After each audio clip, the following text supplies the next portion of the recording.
शर्म, थोड़ी सी शर्म, थोड़ी सी गैरत हो ना उनके, तो उनको यहाँ आना नहीं चाहिए दोबारा वोट मांगने के लिए। भाई आप किस लिए इस रानिया को कहां धकेल दिया, जवानी बर्बाद कर दी। नहीं ये सेटिंग तो होती है। ये मसला के संपादक आ रहे हैं रानिया में, बड़ी अच्छी बात है। कहीं राजनीतिक सेटिंग की वजह से मसले ना जाए। मंत्री साहब की सर्विलांस पे सारे हैं, उसी समय फोन करते हैं, ये क्या है वो क्या है। सुना है आजकल तो मंत्री साहब पकड़ पकड़ के सरपंचों को अपनी गाड़ी में बिठाते हैं कि भाई जो हो गया माफ कर दो।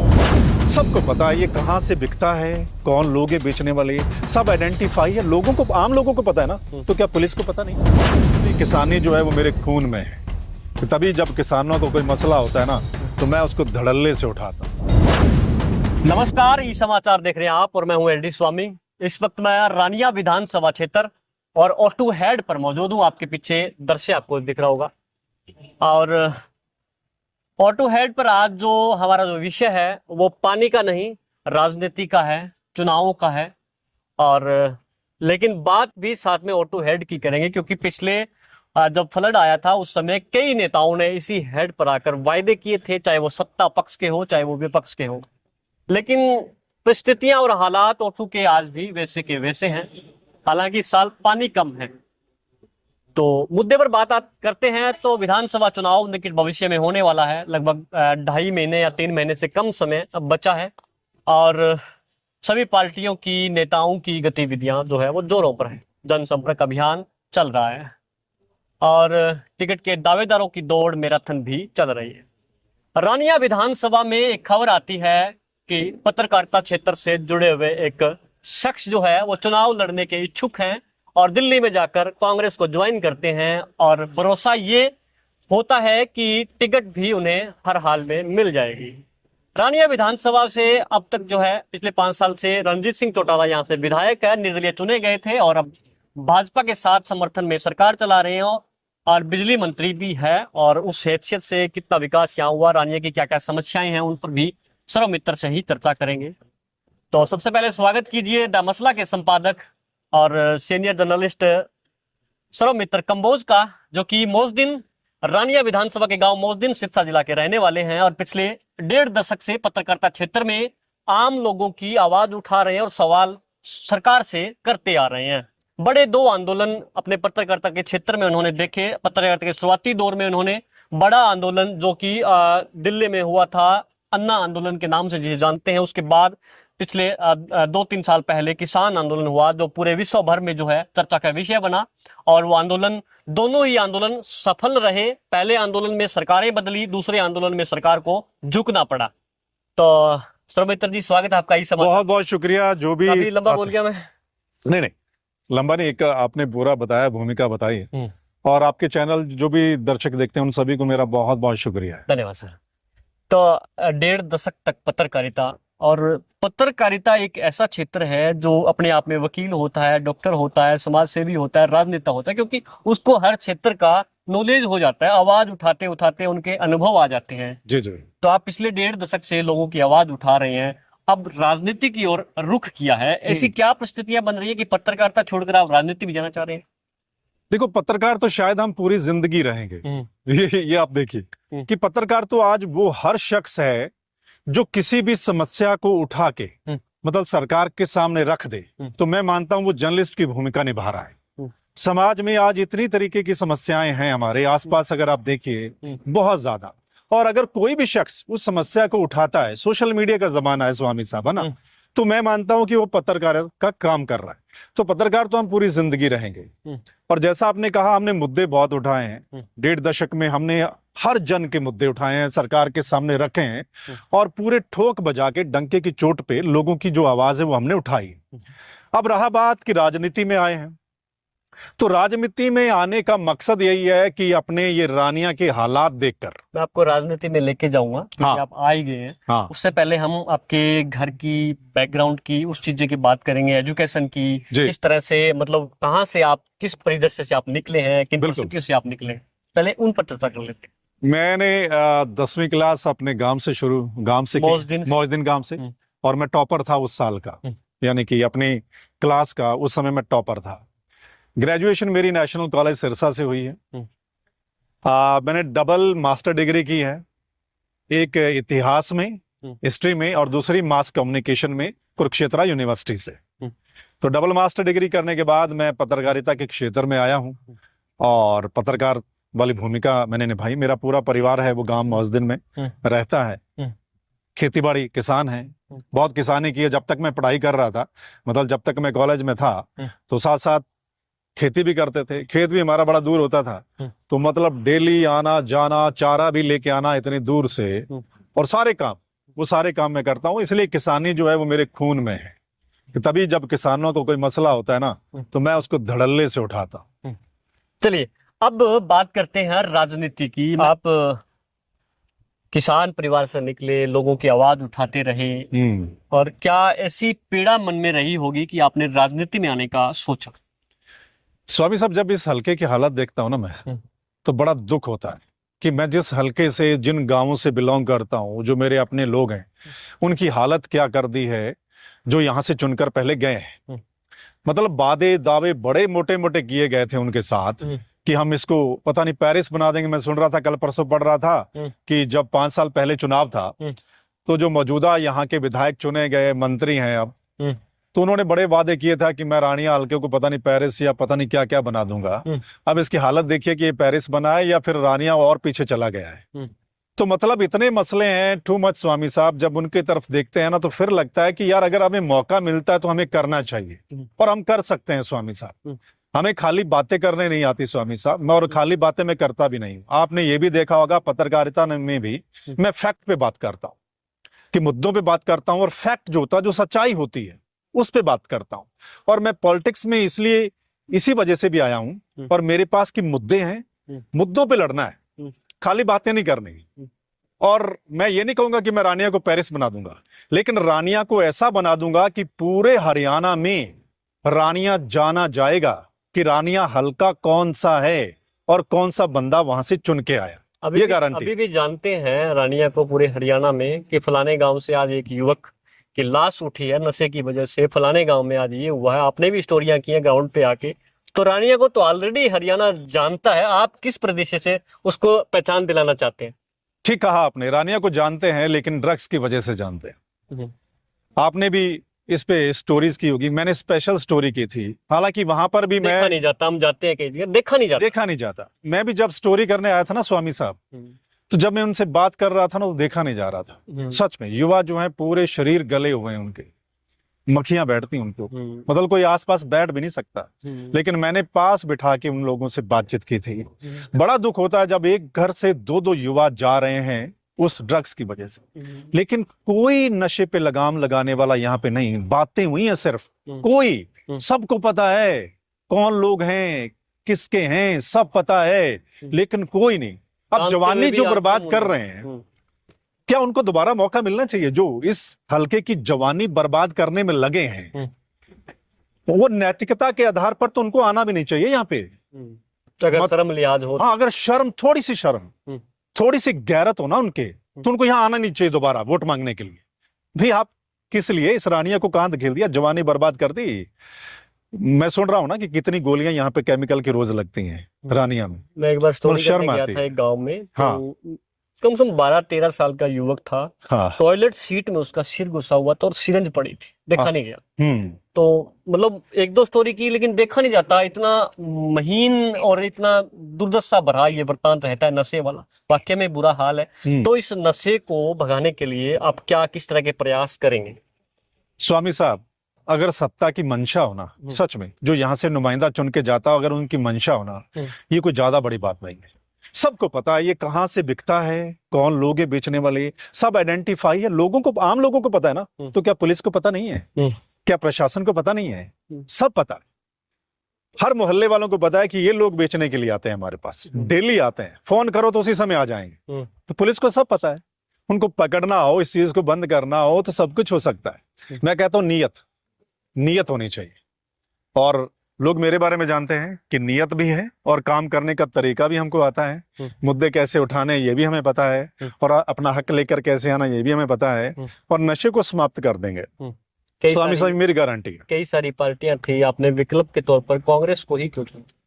बदलाव का समय स्वामी साहब, सरकार आ रही है कांग्रेस की, हर कोई बोल रहा है आप जहां भी जाएंगे वो कहते हैं जी बीजेपी तो जा रही है और कांग्रेस जो है वो आ रही है, लोग ऐसा ही बोलते हैं।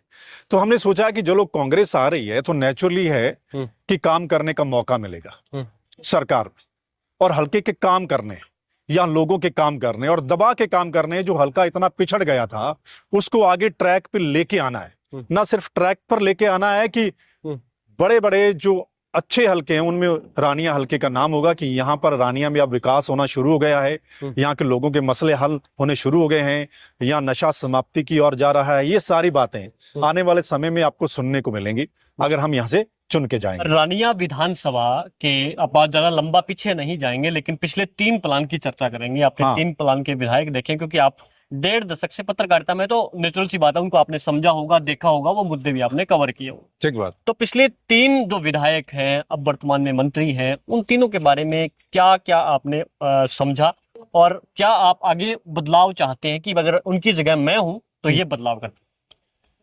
15 साल खराब कर दिया हमारे हल्के ने। ये हल्का जब से बना, आपको पता 3 बार इलेक्शन हुआ है, पहले 2 जो चुन के गए वो और जो मौजूदा है। 15 साल इस हल्के के शुरुआती दौर खराब कर दिया इन लोगों ने। इन लोगों ने मसला उठाया ही नहीं रानिया का। स्वामी साहब, मैं विधानसभा कवर करता हूं, मुझे पता है कौन विधायक कितने दम में मसला उठाता है कि नहीं उठाता या चुपचाप वहां बैठा रहता है। इन तीनों ने वहां रानिया के मसले नहीं उठाए। हक लेना तो दूर की बात, हक तो मांगने से मिलता है स्वामी साहब। आप चुप बैठे रहेंगे, आपको हक कौन देगा? कोई देगा? हक मांगना पड़ता है और कई बार छीनना पड़ता है। सो रानिया के लिए इन्होंने आवाज नहीं उठाई है। तभी मैं कहता हूं कि ऐसे लोगों को चुनकर मत भेजिए जो डमी हो, जो पुतले हों, जो वहां जाकर बैठे रहें और आवाज भी आपकी ना उठाएं। मेरी लोगों से अपील है, रानिया के लोगों को, आपको मौका मिला है। मेरे जैसे बंदे का अगर आप साथ देंगे तो आप कल छाती चौड़ी हो जाएगी आपकी, और आपको मान महसूस होगा कि आपने ऐसा बंदा चुनकर भेजा है जो हर दिन वहां पर आपकी आवाज उठाता है और कुछ लेकर आता है। क्योंकि मैं अफसरशाही को जानता हूं, मैं पॉलिटिक्स को जानता हूं, मुझे पता है कौन सा काम कहां से होना है, कहां से करवाना है। तो इतना मतलब आप बता रहे हो, तो आपको अगर पत्रकार न कहकर, एक राजनेता न कहकर, टेक्निकल मैन अगर कहा जाए तो बेहतर होगा। मुझे ऐसा लगता है रानिया के लिए एक टेक्निकल मैन होना बहुत जरूरी है, मुझे भी ऐसा लगता है। जब आप नेताओं को देखते हैं तो उपमंडल बनाने की बड़ी मांग है रानिया की, कि किसी ने आवाज उठाई? अब सुना है आश्वासन दिया गया 1-2 दिन पहले उनको। पूरा रानिया जाम था, वकील साहब तो धरने पर बैठे थे लंबे समय से, और मुझे वो पेपर दिखा रहे थे जब मैं उनके पास पहुंचा था कि ये देखिए बहुत पुरानी मांग है। 2022 में भी आश्वासन देकर गए थे जो मौजूदा मंत्री जी हैं, और ये सारी नॉर्म्स हम पूरे करते हैं, लेकिन फिर भी नहीं बना, खाली आश्वासन दिया गया था। पूरे हरियाणा में और भी 14 बने हैं, लेकिन रानिया का नंबर नहीं लगा है। मैं कह रहा नियत, भाई अगर मंत्री की नियत होती तो ये तो 2-2.5 साल पहले बन जाता उपमंडल रानिया। लेकिन लटकाना है, लोगों को दुखी करना है, परेशान करना है, ये लोग परेशान होते रहें, गिड़गिड़ाते रहें, कोठियों पर आते रहें, काम नहीं करना है इनका। अब आश्वासन दे दिया जब वोट बिल्कुल नजदीक हैं, ताकि थोड़ा बहुत जो है ना वो बच जाएं। बचेंगे नहीं, 1 महीना सरकार का बाकी है, लोग इनकी तसल्ली करवाने वाले हैं। ऐसा आपको लगता है आप लोगों के बीच में जा रहे हैं, लोग क्या कह रहे हैं आपको? मतलब किस तरह का माहौल है रानिया में, लोगों की मनसा क्या है, क्या सोचते हैं वो लोग? देखो वेट कर रहे हैं, वो तो ये कहते हैं कि बस आचार संहिता लगने वाली है, आप देखिए हम इनका हाल क्या करते हैं। सच में कहते 10 साल हो गए हम झेल रहे हैं इनको। बहुत ज्यादा एंटी इनकम्बेंसी है स्वामी साहब इस सरकार के प्रति, और जो यहाँ का नुमाइंदा है, जो मंत्री है, उसके प्रति। मंत्री जी तो कहते हैं मेरे सामने है कौन, अभी एक नया आया है छोकरा, कहते हैं कि कोई मित्र कोई कंबोज करके है, ऐसा हाँ। वो बोलते हैं। पता चल जाएगा जब से मैं आया हूं। सुना है कि आसमान पर है मैंने सुना है कि जब से मैंने ऐलान किया है कि बहुत टेंशन में कि कोई आया तो है, उनको लग रहा था कि पहले जो हैं शायद उनकी बात बन जाएगी ऐसे में, लेकिन जब से मैं आया हूं सुना है कि बहुत ज्यादा मामला खराब है। उनको पता है भी कोई आ गया है बोलने वाला, सवाल करने वाला है। मैंने कल ही सवाल किया था, एक रोड का मसला उठाया था, आधे घंटे में ही वहां मशीनें आगे बढ़ी। तो बोलने वाला चाहिए ना, यहाँ पे सवाल करने वाला चाहिए सामने, और सवाल करना स्वामी साहब मुझे आता है। और उनको पता चल गया कि अब एक बंदा आ गया है, ये छोड़ेगा नहीं, और सिर्फ 1 महीना बस रह गया उनका, सिर्फ 1 महीना। तो इस बार लोग टेक्निकल मैन को चुनेंगे, ना कि राजनीतिक घरानों से आने वाले लोगों। मतलब राजनीतिक घरानों से आते हैं, उनकी राजनीति बड़ी स्ट्रोंग होती है, कहीं ना कहीं से सेटिंग करके वो कर लेते हैं। तो क्या आपको ऐसा लगता है कि इस बार भी कहीं मसले ना जाओ? नहीं, ये क्योंकि मैं ये कहता सेटिंग हूँ तो होती है, कि ये मैं मसला के संपादक आ रहे हैं रानिया में, बड़ी अच्छी बात है, कहीं राजनीतिक सेटिंग की वजह से मसले ना जाए। नहीं नहीं, मैं मानता हूँ, मुझे पता है, आप भी जानते हैं, हम ज्यादा बेहतर पॉलिटिक्स को जानते हैं, सेटिंग्स होती हैं, लेकिन इस बार लोगों का मूड है कि सेटिंग वेटिंग इनकी जो ना वो धरी की धरी रह जाएगी। जितनी मर्जी ये सेटिंग कर लें, जो मर्जी कर ले, लोग मैं जाता हूँ ना, लोग चर्चा करते हैं, वो कहते हैं कि यार आपको हमने देखा हुआ है, आपने परखा हुआ है, आपने जो मुद्दे उठाए हैं सरकार के सामने किसी ने नहीं उठाए, इसलिए हमें लगता है कि आप कर सकते हैं, इस रानिया के लिए कर सकते हैं, और कोई आया है हमारी आवाज उठाने के लिए, इसलिए वो बड़ी चर्चा चल रही है गांव में, बहुत चर्चा, बिसारो मित्र आया है, ये कुछ करेगा और वो साथ देंगे, मुझे उम्मीद है, वो कहते हैं हम आपके साथ हैं। तो वो लोग अगर मेरे साथ हैं ना, सामने स्वामी साहब चाहे कोई है, किसी राजनीतिक घराने से हैं, चाहे जितना बड़ा उनके पास पैसा है, वो सब धरा का धरा रह जाएगा। लोग हमारे साथ हैं, लोग आपके साथ होने का भरोसा जता रहे हैं। बिल्कुल, लोग हमारे साथ हैं, भरोसा भी जता रहे हैं। वो कहते हैं कि थोड़े दिन रुक जाइए, अभी जब ऐलान हो जाएगा ना, उसके बाद देखना कि यहाँ माहौल क्या बनता है, एक तरफा अभी जैसे आपने कहा कि ऐलान हो जाए उसके बाद लोग खुलेंगे, तो क्या ऐसा लग रहा है कि कहीं ना कहीं दबाव है लोगों पर? अभी दबाव है। मैं कई सरपंचों से मिलता हूं, वो सरपंच मुझे कहते हैं कि कहीं ना कहीं ये जब उनको पता चल जाता है ना, तो एक एक मिनट की रिपोर्ट ले लें कि कौन कहाँ घूम रहा है, मतलब सर्विलांस पे है, सर्विलांस पे सारे हैं, मंत्री साहब की सर्विलांस पे सारे हैं, उसी समय फोन करते हैं, ये क्या है वो क्या है। सुना है आजकल तो मंत्री साहब पकड़ पकड़ के सरपंचों को अपनी गाड़ी में बिठाते हैं कि भाई जो हो गया माफ कर दो, आगे तो मैं ध्यान रखूंगा, माफी मांगते हैं ना कि मैं ध्यान रखूंगा प्लीज। तो ये हालत हो गई है, ये हालत हो गई है। आप देखिए, इससे अंदाजा लगाया जा सकता है कि उनकी हालत क्या है सच में। इसलिए लोग कहते हैं कि अभी कुछ लोग, अभी शायद हम फ्रंट पे सामने नहीं आएंगे, लेकिन जैसे ही डिक्लेयर होगा तो फिर आप देखना कि क्या हम हाल कर देते हैं, बदल देगी होगा। चलो अभी अब ऑटो पर खड़े हैं। पिछले वर्ष जो है काफी पानी था, सांसें अटकी हुई थी, नुकसान होने का डर था, लेकिन इस बार पानी नहीं है। लेकिन जब पानी आया था तो कई नेता यहाँ पर आए, मुख्यमंत्री आए, सत्ता पक्ष के मंत्री, विपक्ष के भी लोग आए, भूपेंद्र सिंह हुड्डा आया, अभय सिंह चौटाला आए, सबने आश्वासन दिया ऑटो को ऐसा बना देंगे वैसा बना देंगे। लेकिन अभी हालात और परिस्थितियां वही है, लेकिन पानी नहीं है इसमें। तो वायदे खूब किए गए, तो ऑटो के लिए क्या आप सोच रहे हैं? मतलब इसमें जैसा आपने कहा, कई सालों से बोला जा रहा है कि हम ऑटो हेड को ये बना देंगे वो बना देंगे, है ना। ऑटो हेड की हालत देखिए, आप थोड़ा सा दिखाइए इधर, ये देखिए, ये सारी सफाई हो सकती थी स्वामी साहब। हाँ, और मैंने सुना है कि फॉर्मेलिटी की थी इन्होंने, घग्गर आने से पहले सरकारों का ये काम होता है कि इनकी सफाई करवाई जाए ताकि बाढ़ जैसे हालात ना बने, ठीक है। लेकिन ये सफाई के नाम पर देखिए, ये सब कुछ अभी भी जमा है, ये सब देखिए, अभी तो पानी आया नहीं, बहुत थोड़ा सा पानी आया है, और अगर ज्यादा पानी आ जाएगा तो फिर वही हालत हो सकती है जैसा पिछले साल हुई थी। तो सफाई के नाम पर फॉर्मेलिटी की गई है इस लेक के साथ। मैं कहता हूं स्वामी साहब, ये इतनी बड़ी लेक है, आप दूर तक देखिएगा, वो कितनी दूर तक, इतनी बड़ी तो चंडीगढ़ की सुखना लेक भी नहीं है। चंडीगढ़ की सुखना लेक पर रोजाना लाखों लोग जाते हैं, टूरिज्म है वहां का। ये लेक भी वैसी बन सकती है स्वामी साहब, अगर कोई करने वाला हो तो मुझे मौका दें, ये लेक नजर आए, जीवनदायिनी भी बन सकती है और टूरिज्म भी। किसानों के लिए कभी पानी, गुठलियों के दाम, कभी भी किसानों के लिए काम, पानी की, ये जितना भी आसपास का एरिया है, किसानों को पानी मिलेगा और जो लोग हैं उनको टूरिज्म मिलेगा। यहाँ पे दुकानें खुलेंगी, बड़ी बड़ी चीजें यहाँ पे आ जाएंगी, और लोग आया करेंगे स्पेशल ऑटो हेड को इस झील को देखने के लिए। लेकिन कोई करने वाला हो तो प्लान मेरे पास है, इसको सच में हम झील बनाकर भी दिखाएंगे, बहुत बढ़िया टूरिस्ट प्लेस भी बनाकर दिखाएंगे। बड़ी बातें हुई, मुद्दों की हुई, राजनीति की हुई, और अब बात करते हैं टिकट की दौड़ में काफी लोग हैं कांग्रेस की। आपने भी कांग्रेस पार्टी ज्वाइन की है, कितना भरोसा, आश्वासन है कि टिकट आपके ही खाते में आएगी? बिल्कुल, पार्टी टिकट देगी, लड़ना है, और पॉलिटिक्स में तभी आया हूं, अदरवाइज तो पत्रकारिता हम कर ही रहे थे स्वामी साहब। नेम फेम की वहां कमी नहीं है ना, कोई कमी नहीं है ना, नहीं, पूरा हरियाणा प्यार करता है। तो अगर कुछ हुआ है तभी मैं यहाँ पे आया हूं ना, पार्टी ने भेजा है, मैं तभी यहाँ पे आया हूँ। लड़ेंगे, दावेदारी देखो कोई भी कर सकता है, लोकतंत्र है, हर कोई चुनाव लड़ सकता है, सभी को अपना अधिकार है अप्लाई करने का, आवेदन करने का, सभी कोशिश करते हैं, ठीक है, लेकिन हम लड़ेंगे स्वामी साहब। कहने गई थोड़ी और बहुत जीतेंगे। हरियाणा में गुटबाजी भी है, और तो टेर मेर का भी चलता है, टिकट मेरे खाते में तेरे खाते में। अगर यहाँ इस तरह की परिस्थितियां बनती है तो क्या होगा? नहीं, इस बार क्या है कि जीतने वालों को, जो अभी पार्टी का प्लान है, वो जीतने वाले को टिकट मिले, है ना। तो उन्होंने पहले सारा कुछ देख के ही, सब कुछ पता करके ही हमारे साथ जो है बातचीत हुई है, ठीक है, हमें भेजा गया है यहाँ पे। तो इससे आप समझ सकते हैं कि क्या है, कौन जीतने वाला है यहाँ पे, ठीक है, कौन आएगा जो जीतेगा। और जो सामने लोग हैं उनको देखते हुए भी तो ये तो कंफर्म ही है कि हाँ, सर्वमित्र यहाँ अंदाजा से होते- लगाया जा सकता है। बहुत बहुत शुक्रिया बातचीत के लिए सर्वमित्र भाई, आपको शुभकामनाएं।